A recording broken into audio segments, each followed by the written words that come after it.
Hello, my name is Michael Chulak. If you live in a common interest development, I strongly suggest that you consider running for the board of your association, or at the minimum, help organize a slate to run for the board of your association. I've owned an HOA management company, coastmanagement.net, located in Southern California since 1987. I became a real estate and homeowner association attorney in 1998, and I also own a small business that provides inspector of election services to homeowner associations. So I have a vast amount of experience dealing with boards and individual board members. Some of these boards are excellent. Some of them are very poor. What I have found over the years is that some people run for the board for good reasons, but other people run for the board for very bad reasons. And one thing that is very certain, and that is whoever is on the board, maybe you, maybe your neighbor, you're going to have, if you're on the board, the power to make decisions.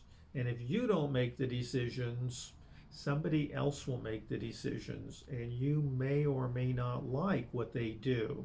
So that's why you should consider running for the board. Boards have lots of powers, and those powers include, most importantly, deciding how the assessments that you pay every month are going to be spent. Is the money that you pay going to be spent wisely, or is it going to be spent poorly? Is the money that you spend going to be used in a way that increases the value of your property, or is it going to be wasted money? This is most important, and as a board member, you are in a position to make those kinds of decisions. As a board member, you get to decide who is going to be the property management company. Some management companies are very conscientious.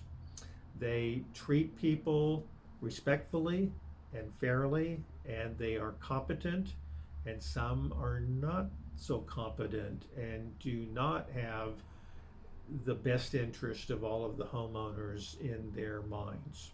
So you get to make that decision if you are on the board. Likewise, you get to decide who is going to be handling the landscape maintenance, the cleaning, and the maintenance around your buildings. This is most important. If you have legal issues, hopefully you don't, but if you do, you get to decide as the board, as a part of the board, who you're going to hire as legal counsel. As a member of the board, you get to establish the agenda. You get to determine when board meetings are going to be held. This is most important. You get to determine what the minutes are going to reflect. Some boards have meetings and the minutes reflect what really happened. And some boards have an agenda and the minutes are not reflective of what really happened. Obviously, this is a very, very important subject matter. If you are on the board, you are in a position to establish or you are in a position to eliminate operating rules for your association. This is a critical factor as well. You also get to determine when elections will be held, and you get to determine who the inspector of elections is going to be, thus ensuring that elections are handled in a fair manner so that everybody is satisfied with the outcome. As a board member, you get to approve or reject applications for architectural changes. Again, most important. You are responsible as a board member for CC&R enforcement, rules enforcement. Very important, obviously. You're responsible for legal compliance, very important. You are responsible for budgeting and making certain that hopefully your budgets are accurate and reflective of reality so that you do not burden people with special assessments that come as an unpleasant surprise to them. So, for all of these reasons, I would encourage you to again either run for the board or to help establish a slate of people to run for the board.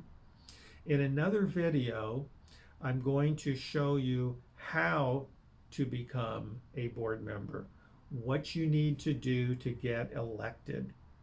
So again, my name is Michael Chulak. I appreciate your listening. Thank you very much.